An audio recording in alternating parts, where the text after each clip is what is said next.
Muy buenos días, bienvenidos a este espacio, Instituto El Olivo, Claudia Méndez Ruiz mi nombre, y pues en este tiempo nos gozamos en escudriñar esas buenas nuevas de la palabra del Señor. Estamos estudiando ya desde hace bastante tiempecito, un poquito más de un año, este hermoso libro del Apocalipsis, desde el estudio metatextual del texto. Así que el día de hoy empezamos una travesía a través del capítulo 4. Déjeme contarle que lo que el día de hoy vamos a platicar pertenece a la exégesis judía muy elevada. Así que es verdaderamente un gusto, un privilegio, y créanme que estaba yo muy gozosa y esperando este momento para poder hablar de estos tesoros que han permanecido ahí escondidos, pero que el día de hoy están prestos para nosotros al escudriñar la palabra del Señor. Así que el capítulo 4, de acuerdo a la idiosincrasia hebrea, de acuerdo a la teología hebrea, recibe el nombre de la teología de Merkabah, es decir, de la carroza, el trono de Dios. Primero vamos a hacer un breve bienvenida, Eva, qué alegre que estés con nosotros, muchas gracias por las bendiciones. Igualmente, un abrazo para ti. Déjenme ponernos en contexto en cuanto a los estudios que nosotros realizamos y por qué los hacemos de esta manera. Es importante señalar que dice la segunda carta de Pedro, capítulo 1, versículo 20, que entendiendo primero esto, que ninguna profecía de la Escritura es de interpretación privada. Entonces usted se preguntará, bueno, pero está hablando solamente de la profecía. Déjeme contarle y recordarle que desde Génesis hasta Apocalipsis absolutamente todo es una profecía que anuncia la primera y la segunda venida de Jesucristo. Jesucristo mismo en Lucas 24 nos lo hace ver, hace referencia a esto específicamente. Así que, efectivamente, en los escritos nada, absolutamente nada es de interpretación personal o privada. Y entonces la pregunta cabría, ¿por qué hay entonces tantas interpretaciones? ¿Por qué hay tantas denominaciones que creen en azul, en amarillo o en verde? Pues déjeme contarle que por una cuestión de historicidad, se ha perdido la raíz de lo que nosotros creemos como cristianos, y esto es el hebreo. Por esta razón nosotros nos especializamos en el estudio metatextual de las Escrituras. Esto quiere decir un estudio que toma en cuenta, por supuesto, la historicidad, la cultura, la lengua, todo aquello que rodea lo que sucedió en el momento en el cual fue escrito todos y cada uno de los libros de la Biblia. Además, tomamos muy en serio el estudio filológico de esta. ¿Qué quiere decir esto? Déjeme, de acuerdo al diccionario, contarle lo que filología quiere decir. Es la ciencia que estudia los textos escritos y en ellos la estructura y la evolución de una lengua y su desarrollo histórico y literario, así como la literatura y la cultura del pueblo o grupo de pueblos que los han producido. Bienvenido, Pastor Ursúa, muchas gracias por estar con nosotros. Así que esta es la razón por la cual, siendo esta una ciencia seria, el estudio de la lengua, nosotros hacemos uso de ella para no dar una interpretación equivocada. Es decir, lo que está escrito, escrito está. Y nosotros sabemos que hay libros en la Biblia, Apocalipsis y Cantares son justamente el ejemplo de ello, que están escritos en un lenguaje simbólico. Desde que empezamos nuestro estudio, hace ya poco más de un año, le comentaba, pues esta fue una de las primeras bases que sentamos. La forma en la cual Juan nos traslada este mensaje es propiamente en símbolos. Y hacemos bien en entenderlos, y solo lo podemos hacer a la luz de la cultura hebrea. Déjeme contarle que cuando nosotros empezamos este estudio, hicimos todo un paseo por muchas de las escrituras de Qumran, el libro de Enoch, estudiamos el mito de Gistaspenes y otros más que nos llevaron a entender por qué se escribía de esta manera y cuál era la forma de entender toda esta literatura. De la misma manera, el libro de Cantares, que es un libro eminentemente simbólico, obedece precisamente a este tipo de lenguaje que entre los hebreos se conoce como lenguaje vestido. Y bien, es para el que lo lee desvestirlo. De tal manera que el Targum nos enseña a desvestir el libro de Cantares e irlo entendiendo desde este concepto hebreo. Y como hemos dicho varias veces, pues este concepto hebreo descansa sobre la teología, que por una cuestión de historicidad también está cimentada en el arameo. Para que usted pueda corroborar esto, puede leer el libro de Esdras en sus capítulos finales, y ahí narra la cuestión esta de la situación aramea y el retorno de los exiliados que permanecieron 70 años en Babilonia y luego regresaron a Jerusalén. Pero bien, es importante entender una cosa, y esta es la razón por la cual estaba muy emocionada en poder el día de hoy platicar acerca de esto. Resulta ser que hay una historia farisea plasmada en un midrash, que es un comentario rabínico que se escribió después de la época de Jesucristo. Propiamente está en la parashá de Ki Tisa, en el midrash del Tanhumán, y dice lo siguiente: cuando Moisés estaba con el santo bendito sea, recibiendo las tablas de la Torá, le preguntó a Dios, soberano del universo, ¿también escribirás la interpretación? Y Dios le contestó a Moisés, no, porque vendrán las naciones y traducirán la Torá, y, oiga bien, y dirán, yo soy Israel. Y dígame si no existe ya precisamente este concepto dentro de las esferas cristianas, lo que bien se conoce como la teología de la sustitución o de la supersecesión, lo que en resumen se llama la teología del reemplazo. Es decir, Israel ya no sirve para nada y ahora estoy yo. Y pues a esto es a lo que se dedicó Pablo en la carta a los Romanos, para darnos una explicación que Dios en ningún modo, de ninguna manera, ha desechado a Israel. Muchas bendiciones, Saúl, y bienvenido, Jovi Isma. Qué bueno que estén con nosotros. Así que esta es la razón por la cual nosotros debemos escudriñar las Escrituras, porque ciertamente la interpretación fue dada al pueblo judío y esta pasó de generación en generación. Así que lo que bien es cierto es que a Israel lo distingue la interpretación de la Torá entre las naciones.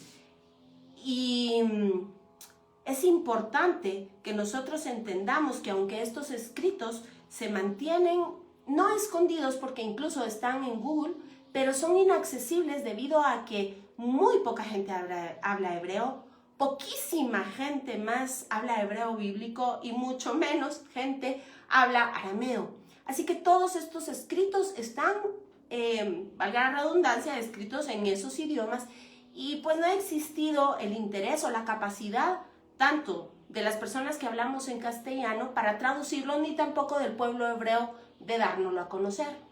Así que el día de hoy, es verdaderamente una oportunidad importante para los que creemos en Jesucristo, y el corazón se me llena de gozo porque si usted se recuerda un versículo, el cual hacemos énfasis, Gálatas 3, dice que los de linaje de Abraham somos aquellos que hemos creído en la promesa de salvación, aquellos que hemos creído en Jesucristo. Así que sí, el entendimiento de todas estas escrituras son dadas para el pueblo hebreo, y el día de hoy tenemos la posibilidad de tomar de beber de estas ricas aguas vivas. Créame que el Señor nos está viendo precisamente como ese linaje escogido, real sacerdocio, pueblo santo, nación adquirida por Él. Así que es verdaderamente un gozo poderle compartir lo que usted escuchará a continuación. Es importante que aclarar un término que es usual dentro de la iglesia cristiana, y es que para estudiar las Escrituras, por supuesto, es necesario que contemos con la enseñanza del Espíritu Santo. Y ¿sabe? Es totalmente cierto.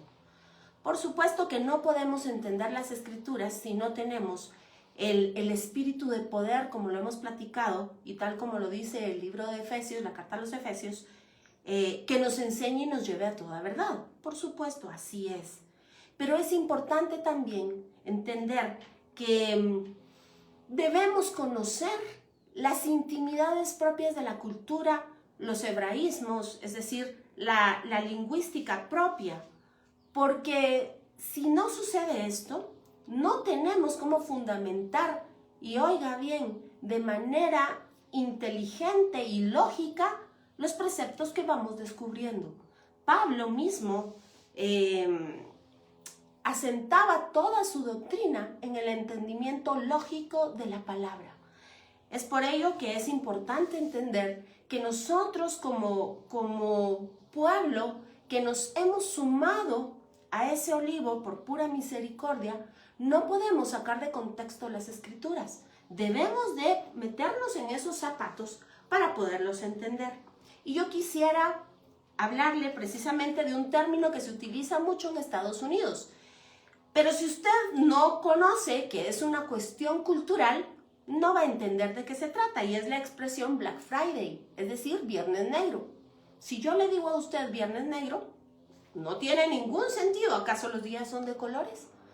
Pero si usted conoce el contexto y qué sucede, por qué se llama Viernes Negro, entonces puede darle sentido a la expresión.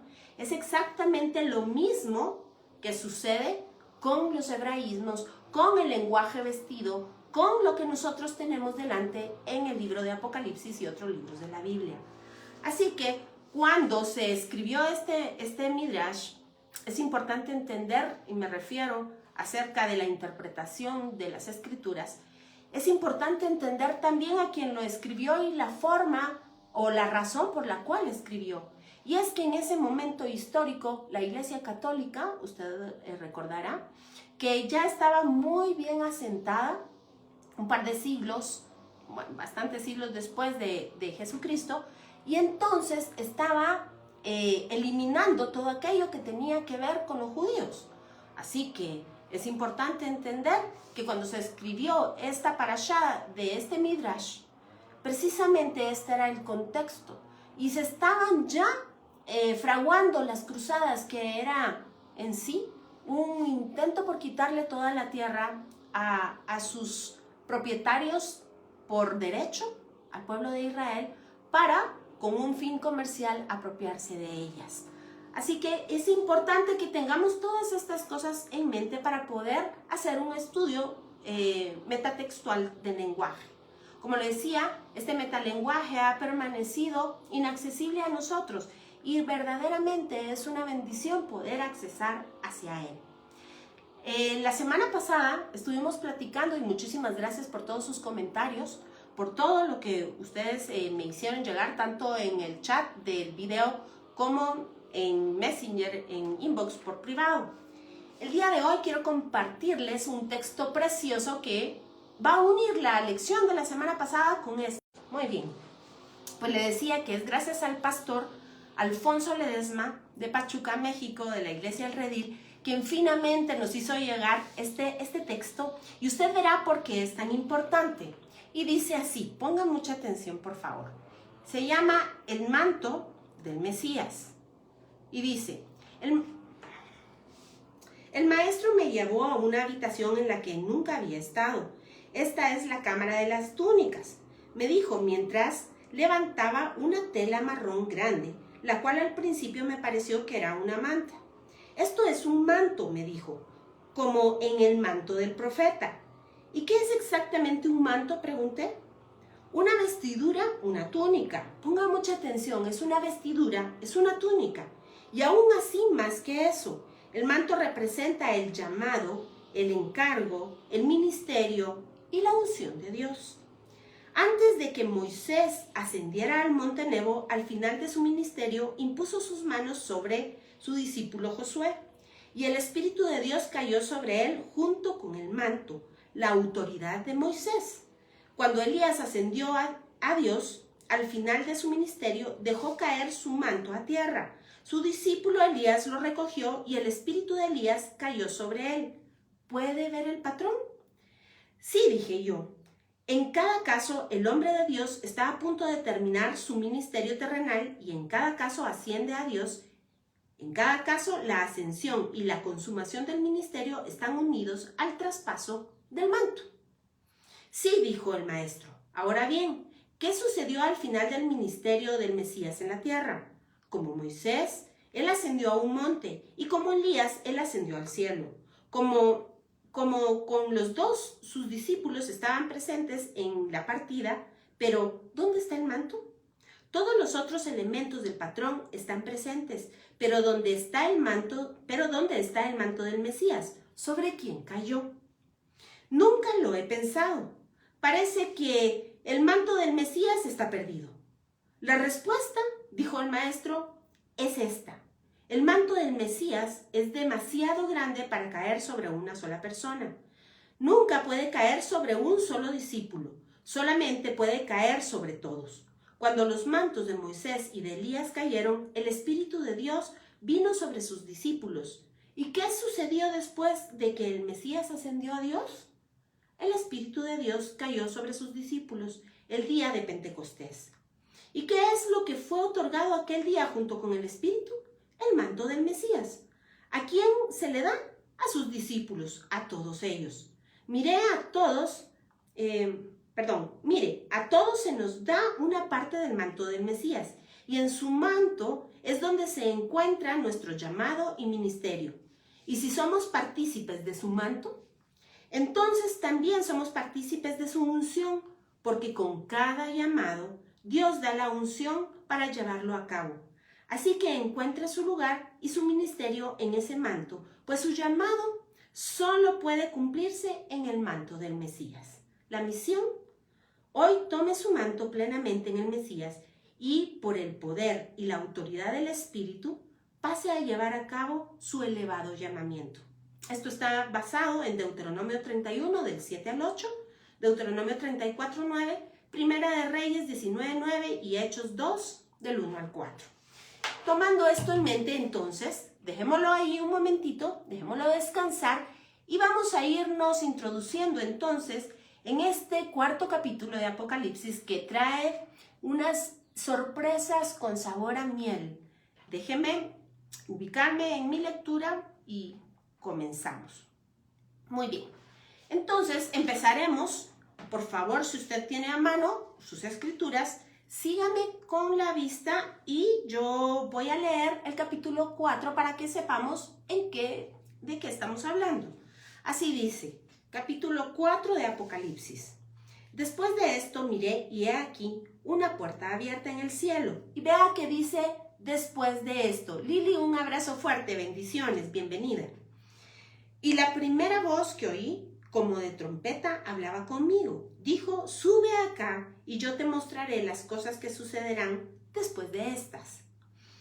Y al instante yo estaba en el Espíritu y he aquí un trono establecido en el cielo y en el trono uno sentado, y el aspecto del que estaba sentado era semejante a piedra de jaspe y de cornalina, y había alrededor del trono un arco iris semejante en aspecto a la esmeralda.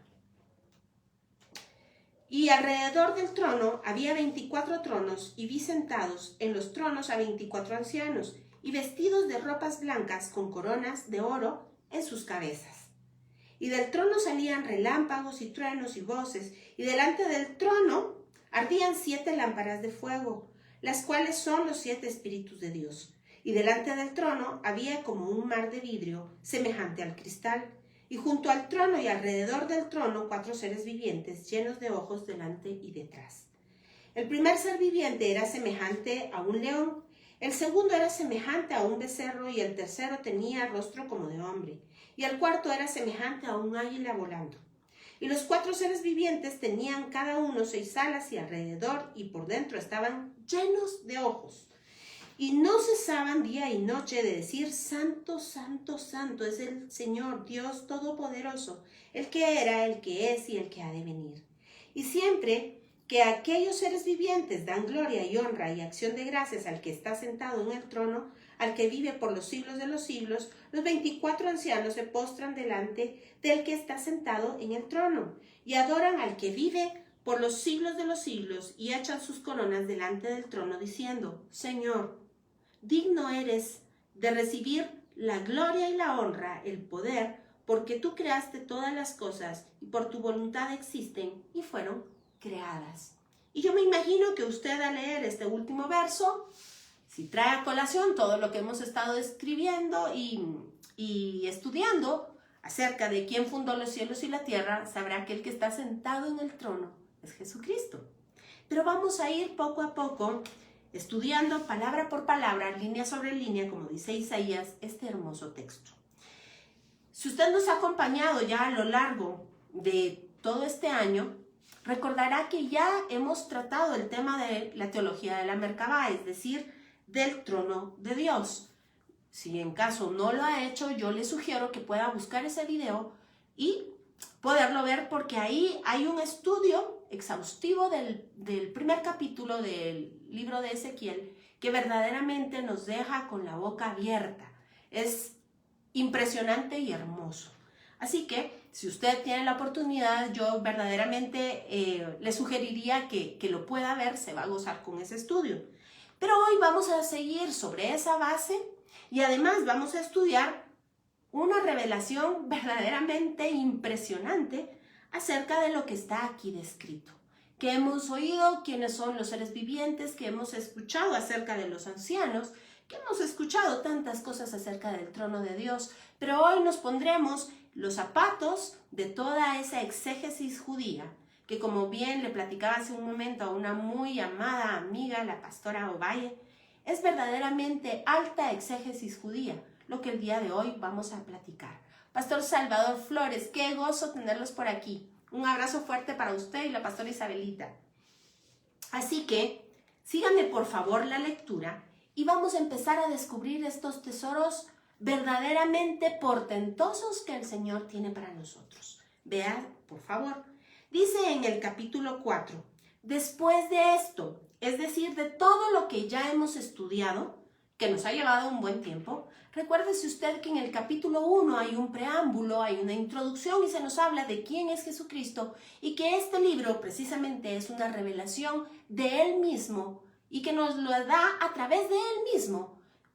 Por supuesto, a través de lo que escribe Juan, pero es Jesucristo mismo el que se revela al hombre. Ahí empezamos a hablar acerca del trono de la Merkabah porque hicimos un paralelismo entre el texto de Apocalipsis y el texto de Daniel. El anciano de días, el león de la tribu de Judá, el hijo del hombre. Así que le aconsejo que vea ese video porque es verdaderamente poderoso. Pero ya teniendo eso en mente, después pasamos al mensaje de las 7 iglesias. Y es importante recordar que el número 7 en el contexto hebreo habla de perfección, habla de completitud. Mónica, qué gozo verte por aquí, qué alegre que estés con nosotros, bienvenida. Así que pongan muchísima atención porque el día de hoy será como ir armando un rompecabezas o poniendo todas las pistas para encontrar al final una riqueza gloriosa del amor de Dios para nuestras vidas. Así que ya entendiendo que todos los mensajes de las 7 iglesias son un mensaje completo a la iglesia o a la asamblea de Dios a través de los tiempos y que ahí está descrito absolutamente todo cuanto el Señor tiene que decir a su iglesia para estos últimos tiempos, entonces pasamos a lo siguiente, es decir, a las cosas que sucederán después de estas. Recuérdese que ya desde el capítulo 1 nos decía precisamente nos hablaba de este término, que son dichosos los que oyen, los que estudian esta palabra, porque las cosas que han de suceder, sucederán sin cambio ni mutación. El Señor tiene previsto qué día y qué hora. Él es soberano sobre su plan, Él es soberano sobre su creación, Él es soberano sobre nosotros. Así que para hacer un breve resumen acerca del libro de Apocalipsis, diremos que en el capítulo 1 descubrimos quién es Jesús, quién es Yehoshua HaMashiach. Hicimos un estudio del nombre, si usted se recuerda, en los mensajes a las iglesias. El capítulo 2 y 3 estuvimos escudriñando qué decía el Mesías, cuál era el mensaje a la iglesia, a la esposa, a la novia que lo aguarda. Capítulos 4 y 5, veremos precisamente la adoración celestial, el trono de Dios y descubriremos más facetas hermosas de nuestro Mesías. Luego, empezamos a partir del capítulo 6 en adelante, habla acerca de las cosas que van a acontecer después de estas que hemos estudiado. Es decir, recuérdese usted que toda la profecía bíblica establece un patrón de analogía con las cosechas en Israel. Así que este último tiempo nos está hablando de ese tiempo de cosecha, ese tiempo en el cual Dios hará una diferenciación entre el trigo y la cizaña, cosa que me parece ya estamos viendo. Hará esa depuración de la cosecha. Habrán, por supuesto, momentos difíciles del juicio de Dios. Esto es lo que nosotros conocemos como los sellos y las trompetas. Pero la iglesia será guardada, su cosecha amada será guardada. No tenemos de qué temer porque Él tiene cuidado de nosotros.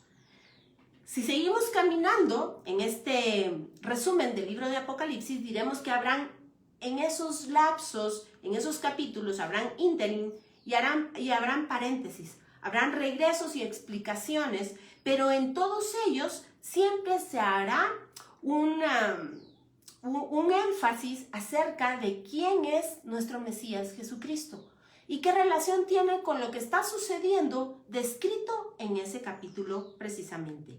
Así que a partir del capítulo 6, 7, 8, 9, 10, estaremos hablando de las cosas que habrán de venir y, como le digo, a manera de símil o una analogía con las cosechas en Israel.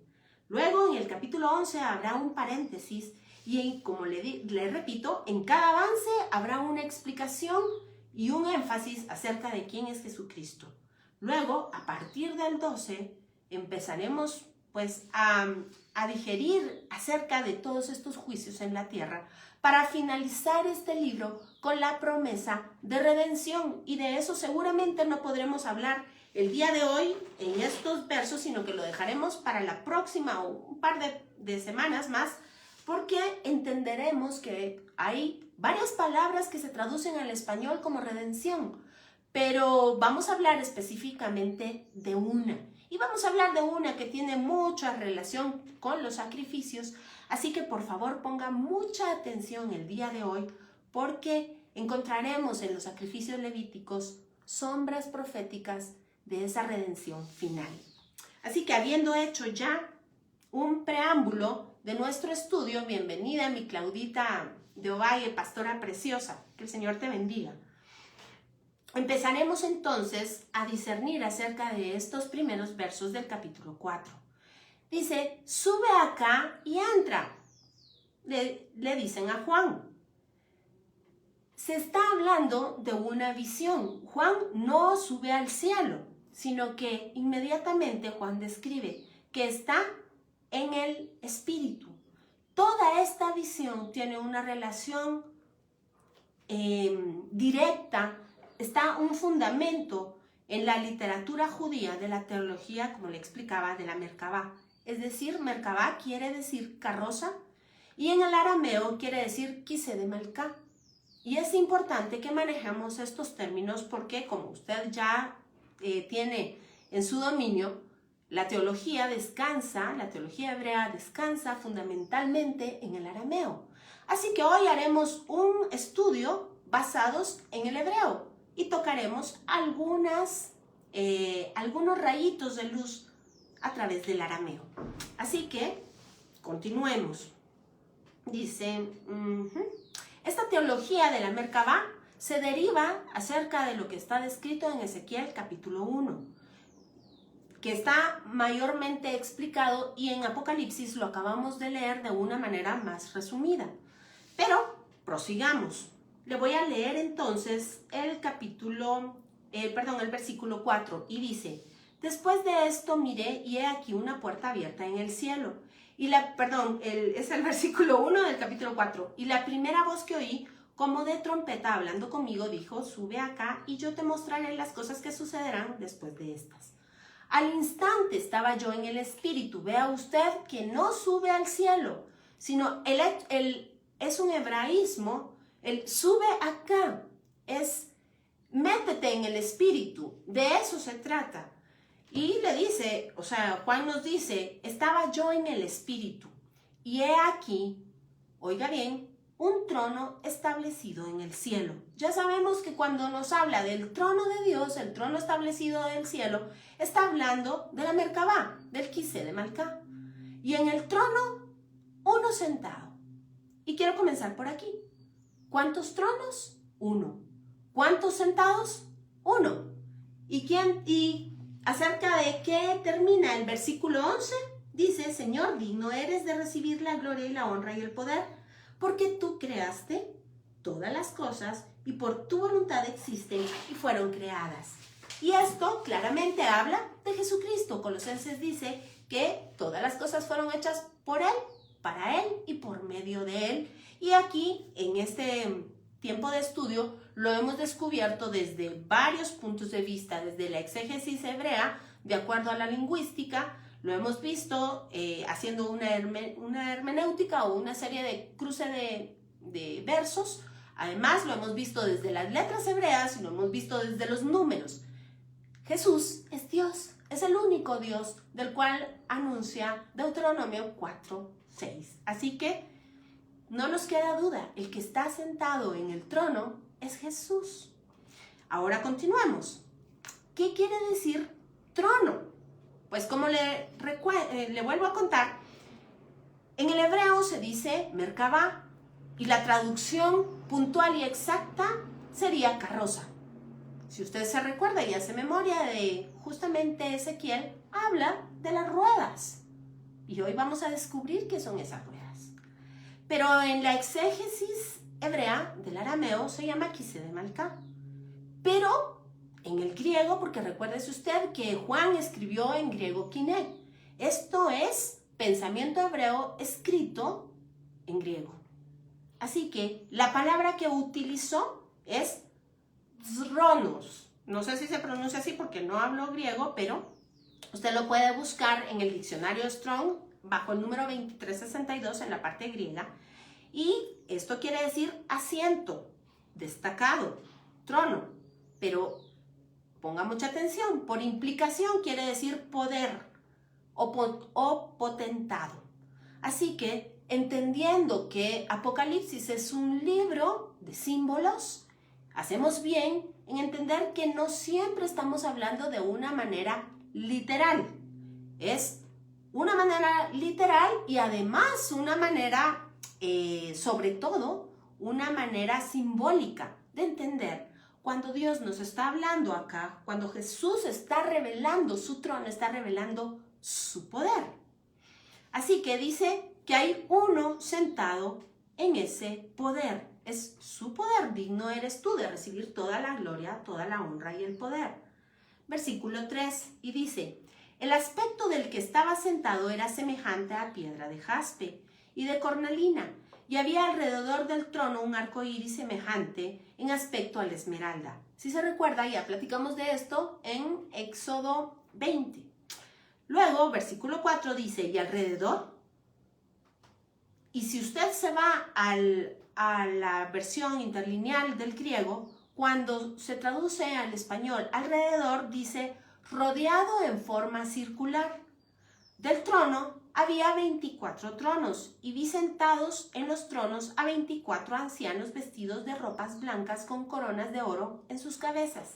Así que yo me permití aquí hacerle un dibujo que espero se vea, para no perder ya tiempo, y nos describe que hay un trono, y alrededor en forma circular 24 ancianos, y 24 tronos para cada uno de los ancianos. Dice que cada uno de estos tenía ropas blancas con coronas de oro en sus cabezas. Y ya vamos a pasar a ver qué quiere decir todo esto. Pero dice que del trono salían relámpagos y truenos y voces, y delante del trono ardían 7 lámparas de fuego, las cuales son los 7 espíritus de Dios. Y delante del trono había como un mar de cristal, y me interesa leerle que dice que había, aquí está. Delante del trono había como un mar de vidrio semejante al cristal, y junto al trono y alrededor, otra vez en forma circular, 4 seres vivientes, que en el hebreo debiésemos traducirlo como hayots, y esto es muy importante, llenos de ojos delante y detrás. Muy bien, entonces comencemos a saborearnos esta porción bíblica. Y dice, ya le conté qué quiere decir trono, quiere decir poder.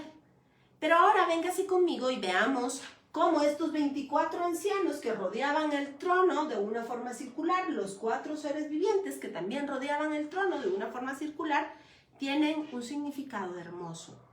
Así que dice lo siguiente: anciano. Podemos encontrar que la palabra que se utilizó en el griego es presbúteros. Y esto está descrito en la clasificación 42-45 de la parte griega del Strong, y que se traduce como viejo o anciano. Pero, de acuerdo al significado que se le da, es un sustantivo que específicamente quiere decir miembro del Sanedrín israelita. También, a manera figurada, es miembro del concilio celestial o presbiterio cristiano. Así que vaya usted haciendo ya todas sus implicaciones. Pero fíjese usted que dice que estaban vestidos con vestiduras blancas. ¿Se recuerda lo que estudiamos la semana pasada? Y por favor traiga a colación el artículo que finalmente nos envió el pastor Ledesma. Capa, manto. Lo tenemos en el 2440 del Strong y se pronuncia gimation. Esto quiere decir capa, manto, ropa, vestido, vestidura, vestir. Pero además de eso, también quiere decir autoridad y unción. Es importante ver cómo toda la escritura confluye, toda la escritura se conecta y nos explica. La escritura sola es su propio diccionario y la escritura sola es el propio maestro. Así que vemos que esos 24 ancianos, que acá los catalogan como miembros del Sanedrín, como parte del presbiterio, están vestidos con esas ropas blancas que hablamos la semana pasada, y también se describe como capa o manto, es decir, unción o autoridad. Pero sigamos caminando. Y dice así: y del trono salían relámpagos. Y esto en el griego lo encontramos como astrapé, con el número 797, y se traduce como relámpago, rayo, por analogía, resplandor y brillo. Dese cuenta, ¿se recuerda usted de quién platicamos acerca de los rayos que salían de él?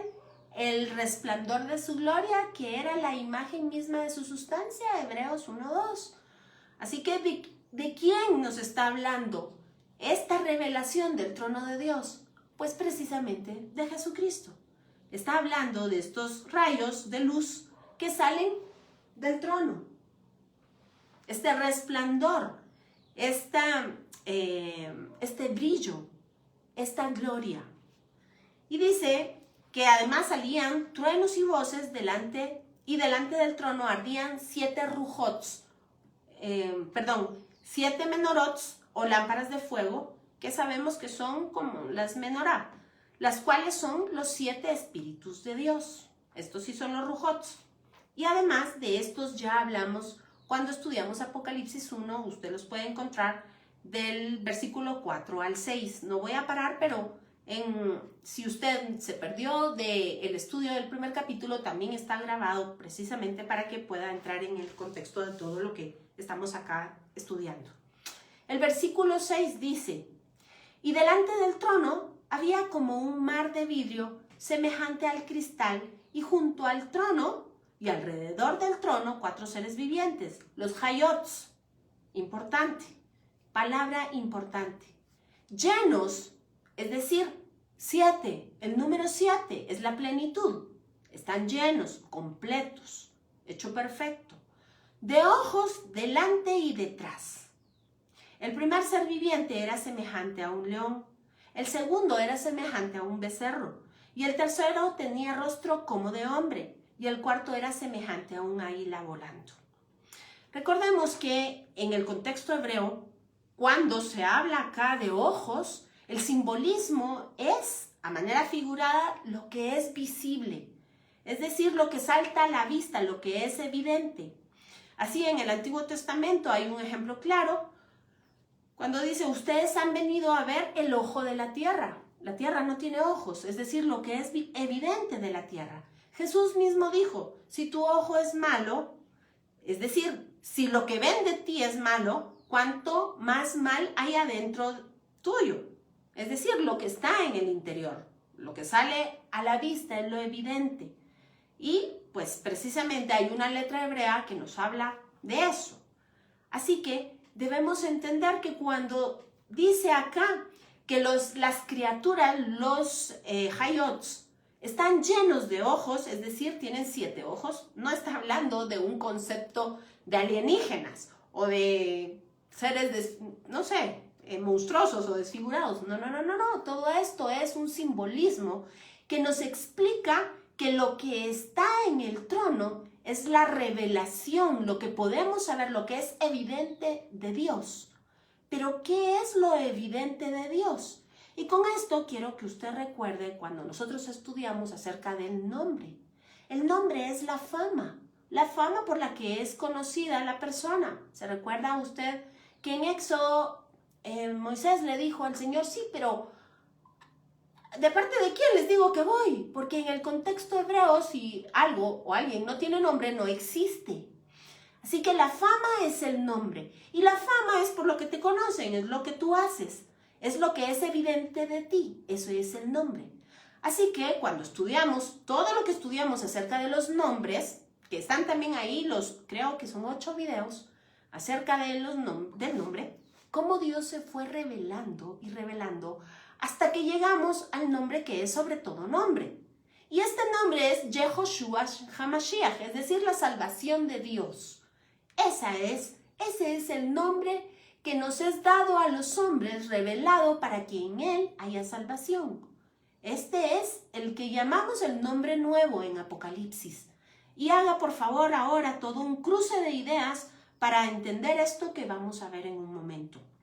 Así que, ¿qué es lo evidente de Dios? ¿Qué es lo que de Dios se revela? Pues Jesucristo se está revelando a sí mismo, pero Él también está revelando su obra en este trono, en esta revelación del trono de la gracia que dice Hebreos. Así que los 7 ojos muestran toda la obra de Dios en este mundo y los 7 espíritus son aquellos que salen por toda la tierra para darlo a conocer. Ya lo platicamos. Ahora bien, la palabra hayot en el hebreo puede traducirse como seres vivientes, tal y como aparece en Reina Valera, pero también es correcto traducirlo como animales. Así que entendemos acá, y déjenme contarle que en el griego la palabra que se utiliza es son, que se utiliza indistintamente como animal o ser viviente. Así que es clara la explicación. Usted lo encuentra en el griego en el 22-26. Pero para saltarnos al entendimiento de lo que estamos hablando, quiere decir que estos animales, estos seres vivientes, demuestran lo revelado de Dios, demuestran su actuar, demuestran lo que hizo, demuestran lo que Jesucristo hizo. Así que hagamos un cruce de ideas y vayámonos al Antiguo Testamento. ¿Para qué servían los animales? Por supuesto, yo sé que usted ya lo entendió. Efectivamente, el libro de Levítico, el libro llamado de las misericordias, nos describe los sacrificios levíticos. Todos y cada uno de ellos son una sombra profética de Jesucristo. Así que hoy vamos a hablar específicamente de los sacrificios que tienen que ver con animales, y estos son 3. Así que los animales mostraban en el Antiguo Testamento la gloria de Dios o la obra de Dios a través de esos sacrificios, porque anunciaban lo que habría de venir, a nuestro Mesías. Así que en Ezequiel y en Apocalipsis vemos claramente que estos seres vivientes o animales tienen 4 caras. Una es el león, el otro es el buey, el otro es el águila y el otro como hombre. Están ubicados alrededor del trono de Dios. Y ahora es importante para poder hacer una exégesis conveniente, es decir, una interpretación conveniente, que nos traslademos al Antiguo Testamento. Y quiero recordarle a usted que cuando Dios le dijo a Moisés que construyera el tabernáculo, Dios mismo le dio absolutamente todas las medidas, hasta de las puntadas, todo. Nada dejó a la imaginación de Moisés. Es más, yo digo siempre que seguramente le bajó un modelo 3D, o ahora hay hasta 4D, para que Moisés pudiera ver lo que había arriba y lo hiciera abajo. Y esto es muy importante, muy importante, porque efectivamente el tabernáculo era una sombra, dice la carta a los Hebreos, de todo lo que hay arriba. Y ahorita se lo voy yo a demostrar. Alrededor del tabernáculo habitaban la tribu de Leví. Y permítame, por favor, memorice este mi dibujito y ahora trasládelo a lo que va a ver.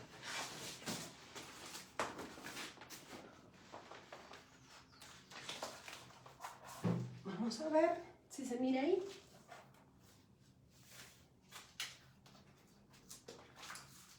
Muy bien. La descripción que Dios le hizo a Moisés es esta. Y es exactamente la misma que encontramos en Apocalipsis capítulo 4. Solo quiero contarle que esto se llama Pesher.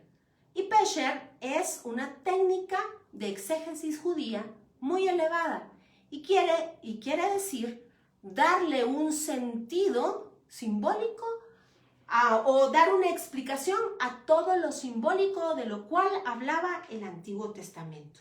Así que Ezequiel vio en el futuro el sacrificio del Mesías. Y va a ver usted cómo. Resulta ser que la instrucción para el tabernáculo, usted sabe que en el lugar santísimo era el trono de Dios. Ahora recuérdese lo que decía Apocalipsis. Y alrededor del trono de Dios estaban asentadas las tribus de Israel. 4 campamentos. Vaya haciendo, por favor, conexiones. Pero en el medio estaba la tribu de los levitas.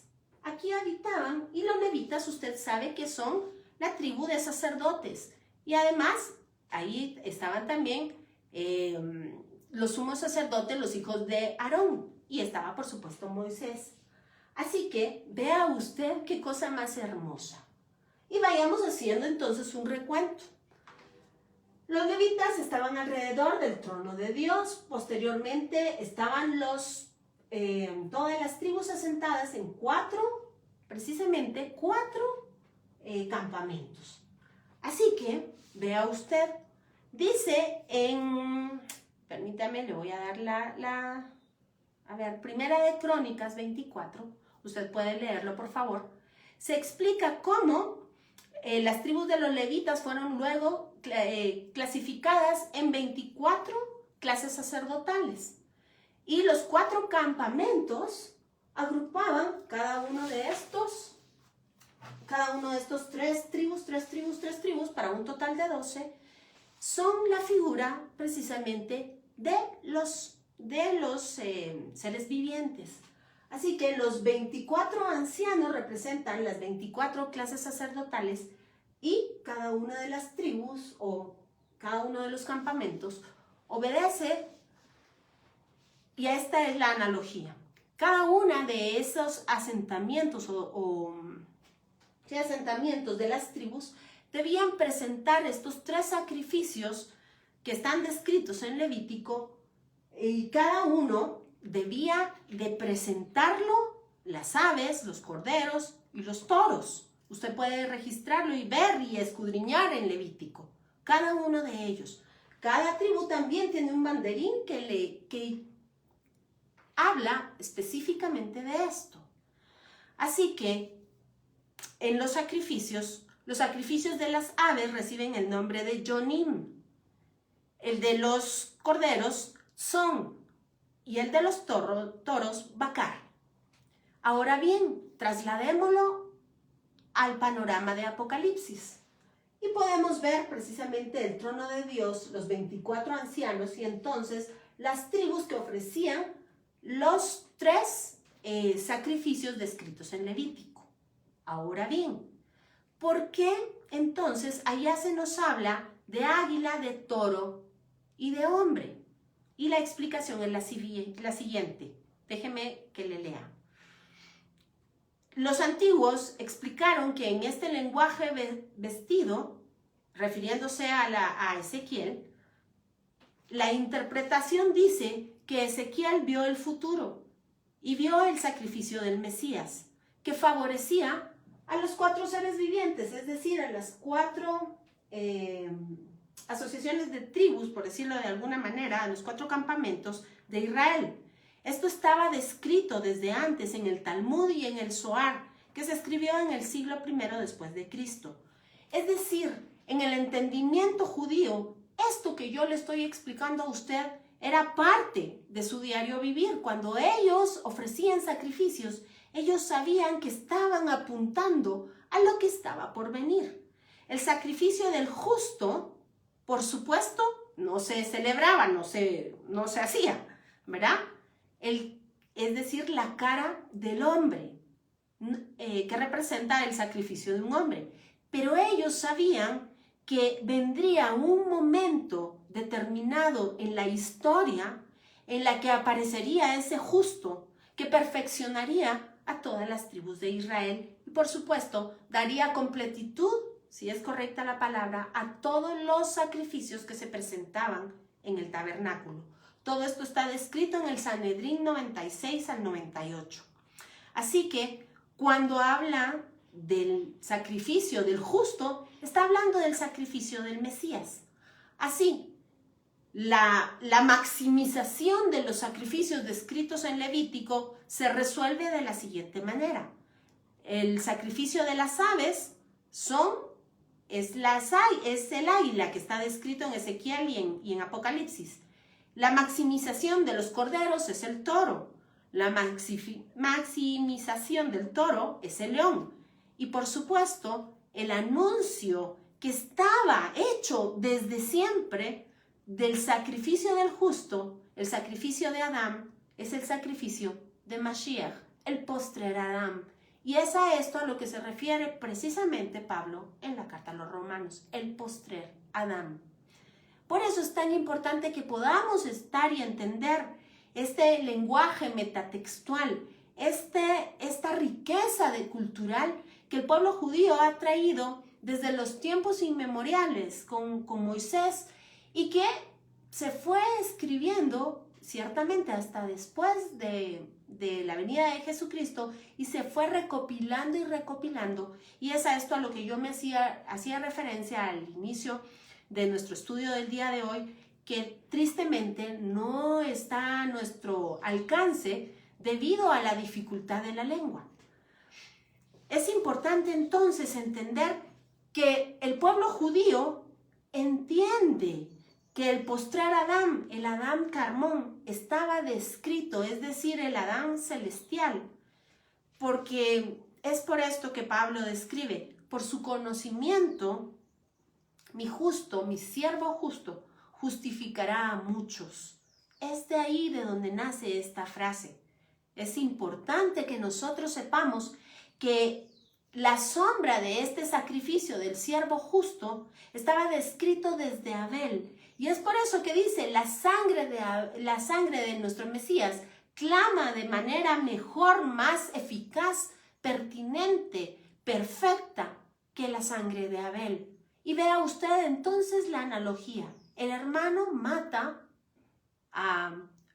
es decir, Caín mata a Abel, a su propio hermano, de la misma manera que nosotros le dimos muerte a nuestro Mesías en la cruz. Es exactamente lo mismo. Y la figura de la sangre es exactamente la misma figura. Así que en Sanedrín 96-98 se habla, vea usted, de los distintos nombres del Mesías. Y se dice que su nombre vendría a ser, oiga bien este nombre, el leproso de Sanedrín, porque él, con su solo y único sacrificio, vendría a justificar a Israel. ¿Se da cuenta? Todo esto viene de la culturalidad hebrea de mucho antes de nuestro Mesías. Así que ellos esperan a este Mesías que usted y yo sabemos que ya vino y que murió en una cruz y que representa o que da la completitud a todo lo que había sido representado. Continuando, hay ejemplos precisamente en el Midrash que se mencionan de personajes y de situaciones que están descritas muchísimo tiempo antes de la venida de nuestro Mesías y que están registradas en el Talmud y en el Midrash, incluso mucho tiempo después del Mesías. Pero el pueblo tiene todos estos vestigios de antigüedad y cuando estudia las escrituras, tiene toda este bagaje cultural en mente que es importante que nosotros los cristianos lo conozcamos. ¿Por qué razón? Pues porque no podemos de una manera irresponsable tomar versos al azar pensando que vamos a establecer analogías e incluso hasta doctrinas cuando los sabios han pasado toda la vida, estudiando de esta manera tan profunda e incluso ellos mismos no están seguros de poder determinar las doctrinas. Así que es importante que nosotros los cristianos hagamos una revisión de nuestra doctrina y pasemos el escáner acerca de lo que está escrito y de la manera en la que está escrita y sobre todo de la manera que nosotros entendemos. Déjeme contarle que hay escritos rabínicos como la Mishnah y la Gemara que registran ampliamente todas estas explicaciones y comentarios que vienen, como les repito, desde la época de Moisés. Es importante entender también que hay una figura que se denomina en la exégesis judía como Pesher. Y esto es precisamente lo que nosotros estamos haciendo con Apocalipsis. Y déjeme contarle que básicamente podemos decir que el Evangelio es en gran medida un Pesher. Y esto es, déjeme que se lo lea específicamente, es la metodología de interpretación simbólica de la Escritura. Es un uso elevado de la exégesis judía. Así, un ejemplo podríamos citar que en el libro de Oseas se habla de Israel cuando se dice, y llamé de Egipto a mi hijo. Y no se refiere de manera taxativa a Jesucristo. Pero si ponemos un pesher, entonces podemos entender en un nivel superior de interpretación que por supuesto se refiere a Jesús.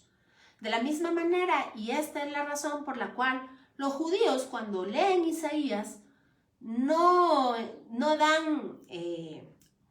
dan cabida a la interpretación que nos dice que Isaías 53 se refiere a Jesús. Ellos leen puntualmente el texto de Isaías y se quedan así, en la literalidad del texto. Pero si metemos un pesher, es decir, una interpretación de toda la vista simbólica de la Escritura, entendemos que habla de nuestro Mesías. Lo mismo sucede con Mateo y Emanuel, y es que esto obedece literalmente a un tiempo específico de la historia de Israel, cuando gobernaba el rey Ezequías. Y se refiere, Emanuel, precisamente al pueblo de Israel.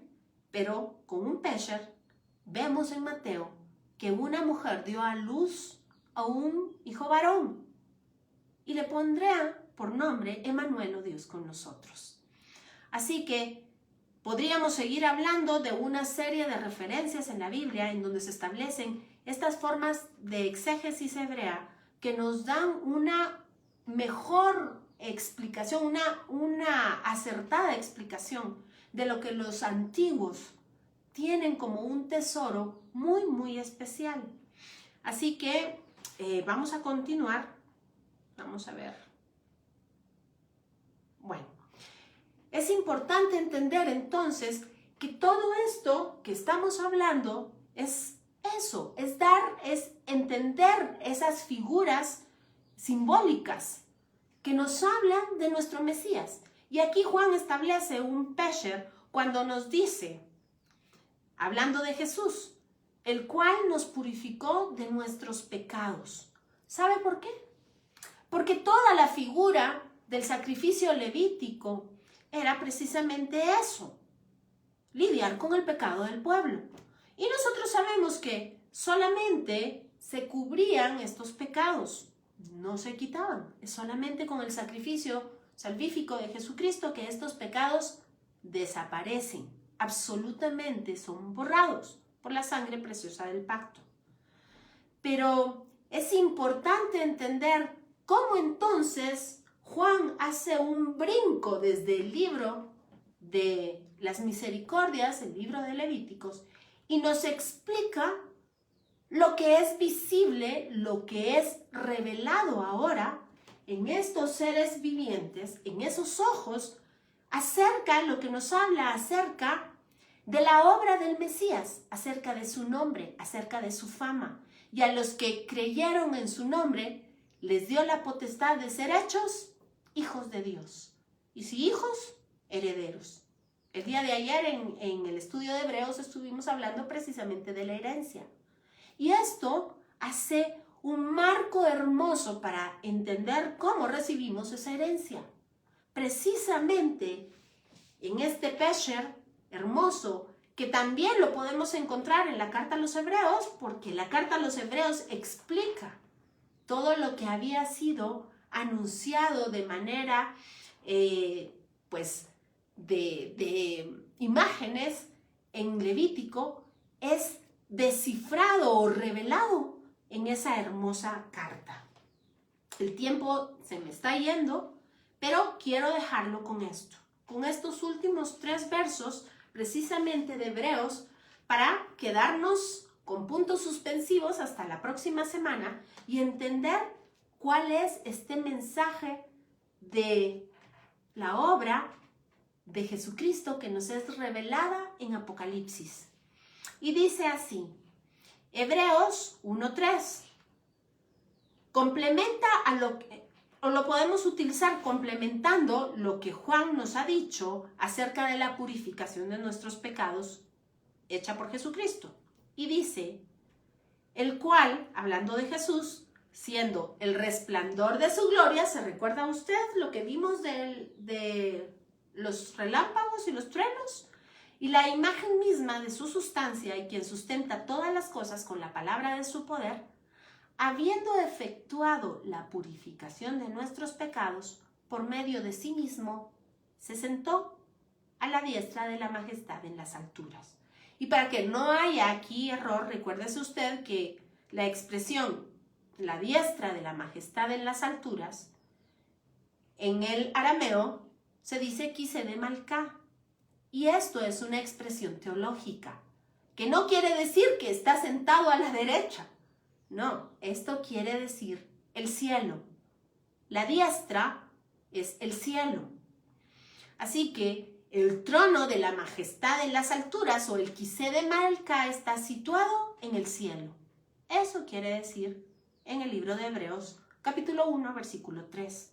Pero pongan mucha atención porque dice que primero efectuó la purificación de nuestros pecados y posteriormente se sentó.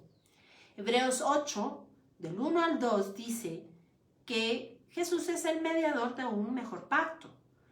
Ahora bien, el punto principal de lo que venimos diciendo es que tenemos tal sumo sacerdote, el cual se sentó en el Kisede Malká, en los cielos, ministro del santuario y de aquel verdadero tabernáculo que levantó el Señor y no de hombre.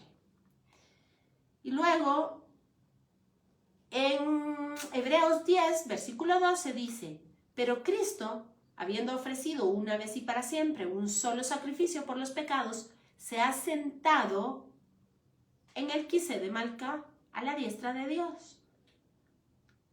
Y vea usted que es importante, la Biblia acentúa 3 veces, nos dice lo mismo. Primero, efectuó la purificación de nuestros pecados. ¿Cómo? Por medio de la cruz, es decir, de su sacrificio. Y posteriormente se sentó. Déjeme leerle Apocalipsis 4, versículo 2. Y dice así. Déjeme, a ver. Y al instante yo estaba en el Espíritu, y he aquí un trono establecido en el cielo, y en el trono uno sentado. Así que vemos que cuando Juan explica de una manera tácita que Jesús está sentado en el trono, es porque ya efectuó la purificación de los pecados. Esto es una mentalidad propia judía. Esto no lo tenía él que explicar en su tiempo, ya lo sabían. Usted y yo debemos aprenderlo. Pero cuando Juan empieza este capítulo 4 hablando de Jesucristo, que ya está sentado, quiere decir que él ya efectuó ese sacrificio. ¿Con qué razón? Para bendecir a las tribus de Israel, para completar los sacrificios que habían sido anunciados, para que usted y yo fuéramos injertados, tal y como lo dice Gálatas. Somos parte de ese linaje escogido, real sacerdocio, pueblo santo, escogido para el Señor. Así que se sentó porque ya lo hizo. Está claro en Hebreos 1:3, perfectamente claro.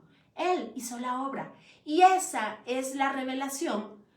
Eso es lo que nos cuentan los 7 ojos de las 4 criaturas, de los seres vivientes, de los animales, que nos explican que eso era lo que estaba anunciado desde Levítico, que se llevó a cabo en la figura del Adán Kadmón, de Jesucristo, del Adán celestial, del que nunca pecó, de Dios hecho hombre, el que murió en una cruz, el que se despojó de esa forma de Dios para tomar una forma de siervo y poder morir en una cruz por amor y por amor a usted y por amor a mí. Así que por la hora nos quedamos aquí. Por favor, no deje de alimentarse de su palabra, no deje de beber de las aguas de vida. Verdaderamente es un privilegio que el Señor se revele a nosotros y que de la misma manera que comemos y la comida se va haciendo parte de nuestro cuerpo, cuando nosotros nos alimentamos de su palabra, esta palabra se va haciendo parte de nuestro espíritu y cada día expelemos un olor al conocimiento de Cristo. Así que, por mi parte, los dejo hasta aquí. Espero haberme podido expresar y haber podido explicar todas estas ideas teológicas que verdaderamente son un refresco para el alma, son esa ancla que descansa para nosotros delante del velo y que es la promesa de nuestra redención, descrita en todos los libros de la Biblia, y Apocalipsis no es la excepción.